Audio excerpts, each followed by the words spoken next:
जय Jagannath welcome to our channel Jayshree lifestyle.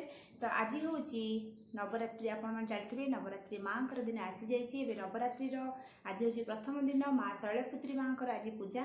तो मु आज प्राय राति 3टार उठिले उठी सारे कारण आज अच्छी कलश स्थापन करवा। आज माँ प्रथम दिन आज पूरा सका बहुत कम था माँ स्थापन आज कर प्रथम करी।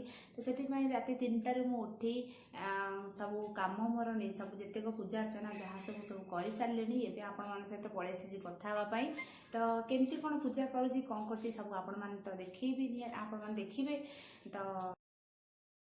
तो जदि नवरात्रि पूजा करने को चाहते केमती कौन घट स्थापना करेंगे आउ किपर भाव में माँ स्थापन करेंगे तो से विषय में आपण मानक पूरा डिटेल ये वीडियो रे आपण देखिपारे।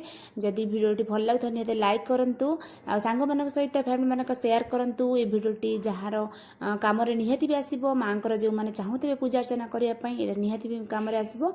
तो पूरा वीडियो देखिले आपण मैंने जानीपारे किपर भाव में माँ पूजा अर्चना करेंगे। तो चलते स्टार्ट करवा आज वीडियो। जय माता दी जय माँ शैलपुत्री माँ जय हेउ। जदि नवरात्रि करने को चाहूँगी माँ पूजा करने को चाहूँगी तो आपण मानी किसी टिप्स देवी आपण मैंने करें। कारण मु जो प्रणाली कै मुझे बुझी प्रथम ब्राह्मण को परामर्श नहीं किपर भाव में करी कौन करी प्रथम मुझे करी कलापर मुझे कहूँ।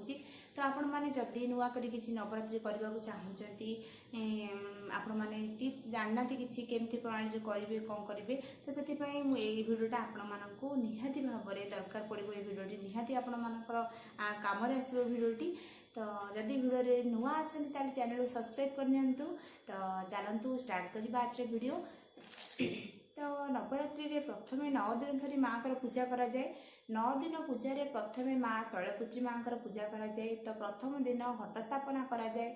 घट स्थापनाटा आपण माने पूरा विधि रे करबा को पड़िबो। घट स्थापन कलश रे आपण पितल कलश नहीं पारंती नले माटी कलश नहीं पारंती नले आम स्टील रे केबे भी यूज करिपने स्टील कलश कि तंबा एटा नहीं तार हूँ नियम पितल कलश नले माटी कलश।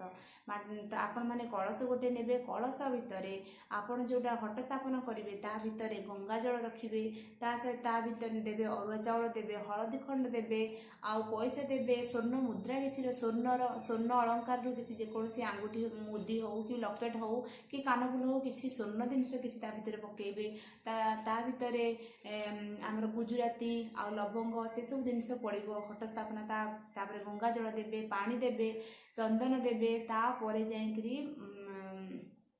तापरे आंब डाल जदि न मिल ताले आकाशी पत्र डाल दे पारे। तो सेटा देकरी आपण माने ता उपरे चाउलर देखिए मु आपण मानक तो देखिए केमती भाव में करूँगी। तो चाउलर गोटे चाउल रखिए तार उपरे ता उपरे गोटे पात्र रखिए पात्र रखी सारा पर तापर चाउल देवे चाउल देला परे आपण नड़िया रखिए नड़िया को गोटे ना लाल कपड़ा गुड़े रखिए नड़िया रखिए से भली भाव में घट माँ स्थापन करा जाए घट स्थापन करा जाए। तो से घट स्थापन कर सारा आपड़ जदि चाहिए ताले 9 दिन धरी अखंड दीप जालिबे। अखंड दीप जालिबा प्रकृति में अखंड दीप जालिबाटा होची कर्तव्य माने ठीक काम ठीक माने 9 दिन रे अखंड दीप जालिबा कथा। जदि आपण न जाली पारिबे ता दुई टाइम मध्य सकाळे संध्या टाइम रे दीप निहाती भाव में जळेबे। जदि अखंड दीप जाले आपण माने 9 दिन पर्यंत तांको नजर रखिबे केमती लिभिबोनी बिल्कुल पूरा जळिबा को पड़िबो तांको ध्यान देबे। आपण माने जदि व्रत करूचंती पूरा व्रत रखुचंती आपण दिन रे सोइबेनी राति रे मध्य राति पूरा शोले अखंड दीप को टिके भी नजर रखा पड़ो केतले दीप जलिबो निहता आसबि माने मझिरे मझिरे आसी चेक करने को पड़ो। तो मु आसी चेक करे एमती भाव में। तो मु आसिक चेक कला चेक कर सारे तापर आसिक अखंड दीप जालिबे मतलब आपण माने नजर रखा पड़ो कारण सी केतले लिभिज। तो से दायित्व रखा पड़ो अखंड दीप जालिबे जिते। तो यही भाव में दीप प्रज्वलन करें आपण मैंने सहित माँ स्थापन करेंगे। माँ वस्त्र मेन हूँ लाल चुनरी माँ बहुत प्रिय। तो आपण मैंने लाल चुनरी सहित माँ को सजा सजे देबे माँ को देबे शंखा चूड़ी सिंदूर जहाँ भी आपण मैंने आनी माँ को अर्पण करेंगे। तो माँ सी माँ ना माँ सी सी आपण मैंने आचमन करेंगे। आचमन कर सारा घरे पूजा कर आचमन कर सारा आपण मैंने तापर जाकि माँ पूजा अर्चना स्टार्ट करेंगे।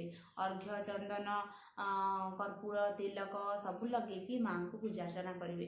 तो एमती भाव एमती कराए माँ को पूजा जदि तो यही भाव में मु पूजा अर्चना करे आपण मैंने एमती भाव में करें। आ खाइबारे आपण फ्रुट्स खाइबे तो सागुर खिचड़ी कर खाई पारे। आपण मैंने जदि एमती खाई न रही पारुचंदी तो रोटी खाई रही पारे। तो आउ सब्जी किसी खाइबानी या सब्जी किसी खाया ए खाती कारण ए आलूर खाइपर आलू सब्जी खाइपर। तो एमती भाव में मो पूजा अर्चना करे। तो केमती लगे भिडियो निहत भाव कहे।